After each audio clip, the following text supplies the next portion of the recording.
barin yi bayanin kaina, ni ne nan waya America, kowa ya sani na farko kenan. Okay, So abin da ya sa ina ga yau shekara 1 da wata 4 kenan da na fara TikTok gaba ɗaya ma. Saboda shekara baya ban ma san ni mai TikTok ba, gaskiya ban san shi ba. Ina Oman ina. Okay. So dan adam ba a raba shi da jarabawa ta rayuwa. Haka ne. Ko kuma matsala ce. So na yi kasuwanci haka da mutane wanda suka cuce ni na farko kenan. Wanda wannan kasuwancin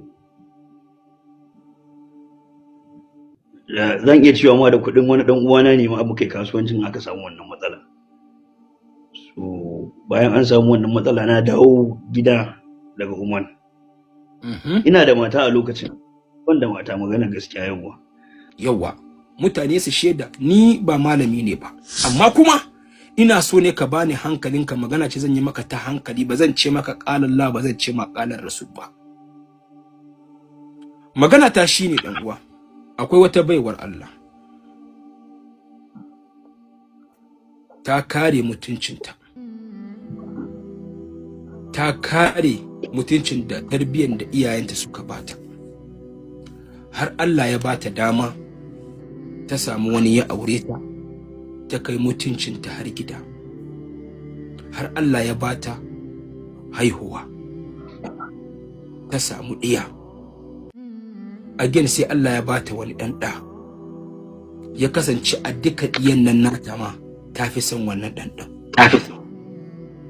So a lokacin da ta samu cikin wannan ɗan ɗan,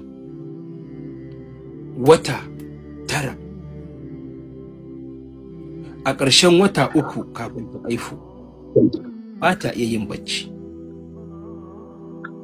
Baccin awa 1, awa 2 za ta yi kaɗai, wani lokacin ma rabin awa.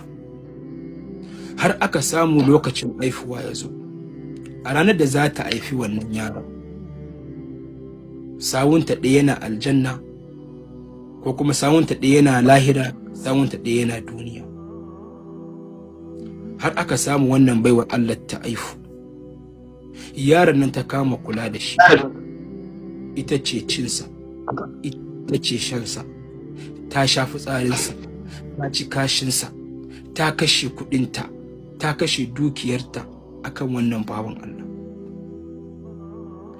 Hasali idan bai ci abinci ba, ba za ta ci abinci ba. Ɗan nan nata idan yana yayi rashin lafiya, ba za ta yi bacci ba. Haka nan dai ana nan yaro har ya girma. A ya girman ma tana kula da shi, tana nuna mishi so, har ya kai wani matakin da wannan ɗanɗan nata ya shiga cikin wani kunci na rayuwa. A lokacin sai ya samu wani application ne ana ce da shi TikTok. Sai ya kama buɗe live, yana kawo ƴan mata, yana maganan batsa da su, yana maganan baɗala da su, har ya kai matakin idan an kalle ta ya ce wance fa ita ce uwar wannan ɗan iskan nan wanda yake yin baɗala a social media a TikTok. Tana jin ciwon abun nan, alhalin ta san ita ta kama budurcinta, ta tsare mutuncinta, har ta je ta yi aure, ta haifo wani ɗanɗan kuma ya zo ya zubar mata da mutuncinta, ya sa ana mata kallon ƙasƙanci da wulaƙanci. Shin why America ɗanɗan nan nata ya mata adalci? Bai mata adalci ba. Wannan kai ne.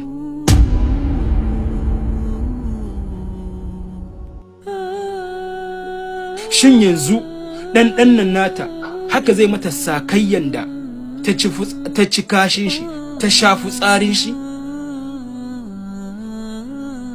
Ai na san abin da nake ba daidai nake yi ba, na sani ba daidai ba ne.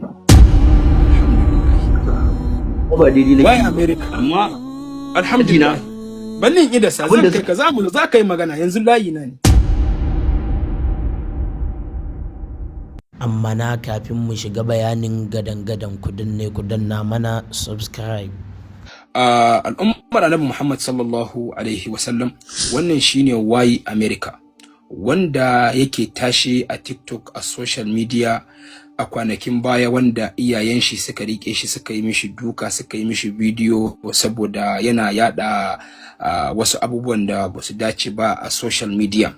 So amma kuma abun da mun zata zai sa ya shiryu, to abun nan kuma sai ya saka shi ya ƙara shiga duhu, ya bar Kaduna ya tafi Lagos, ya ci gaba da abin da yake hamma ya fi da.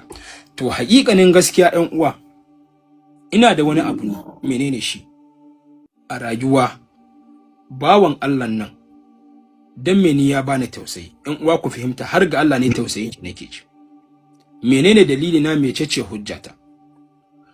A duk abun nan da ya faru tare da wannan bawan Allah na aka yi ta yayatawa, kowa hidan ya zage shi, kowa hidan ya ji daɗi da dukan da aka yi mishi, ba a baiwa wannan bawan Allah dama ba an tambaye shi me ya saka yake irin haka, me ya kawo shi wannan matsayi, menene dalilin da ya saka har ya wayi gari a haka, alhalin wata majiya tana cewa yana da aure, yana da ɗiya.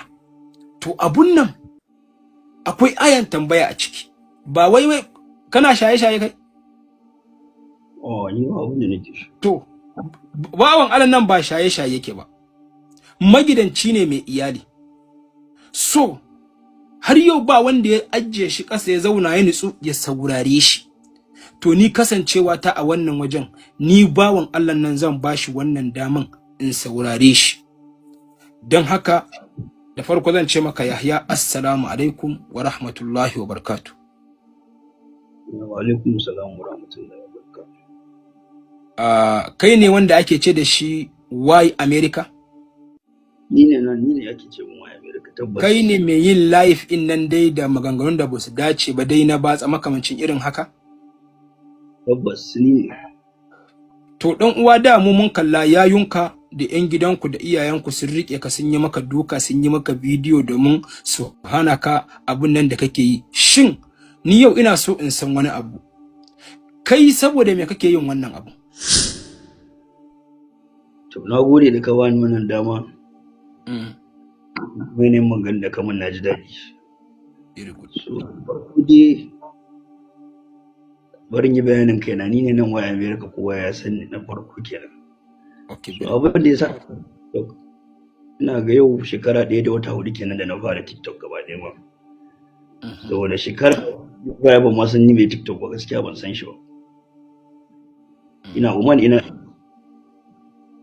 Okay. So dan adam ba a raba shi da jarabawa ta rayuwa. Haka ne. Ko kuma matsala ce. So nayi kasuwanci haka da mutane wanda suka cuce ni na farko kenan. Wanda wannan kasuwancin zan iya cewa ma da kuɗin wani ɗan uwana ne ma muka yi kasuwancin, aka samu wannan matsala. So bayan an samu wannan matsala, na dawo gida daga Oman. Ina da mata a lokacin, ban da mata, magana gaskiya yawa. Tamin ina da mata, so tana rashin lafiya, chronic rashin lafiya, wanda bacci ma gaskiya. Kullum cikinta na ciwo, ba ta iya bacci cikinta. So bayan na dawo ina son komawa, to amma ba zai yi in koma ba, saboda ai ina da mata wacce take kwanci, dole in kula da ita kafin ce na koma aiki ko na ba. Oman kenan. So ina haka har nayi wajen wata 9 ma a gida ina jinyar ta, har ta zo ta samu sauki, ta zo ta ji sauki sosai, normal. So a wannan lokaci shi wannan dan wannan maybe zai iya ganin wannan live din,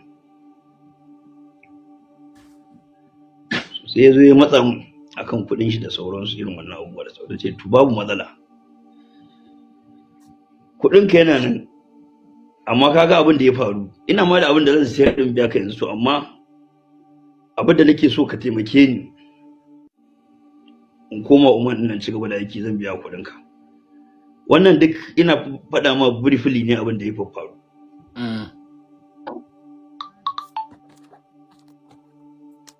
Na tashi da je gurin wata yayata nace to da Allah ki mu wani magana tunda yana dan jin maganan ki ya ara mun kuɗi saboda ga kuɗin da na kashe wannan wata tara da nake faɗa ma fa na kashe kuɗaɗe ni ban san adadin kuɗin da na kashe ba tunda asibiti uku muka je an mata operation su biyu ya kamata a na uku ne aka samu nasara ta samu saukin nan ban san iya kuɗin da na kashe ba gaskiya ka san in aka ce ma rashin lafiya wajen wata tara mutum yana jinya ai ba za ka abin nan abin ga tunda har mota na siyar da sauransu abubuwa dai da yawa na siyar ma din na mata wannan abubuwan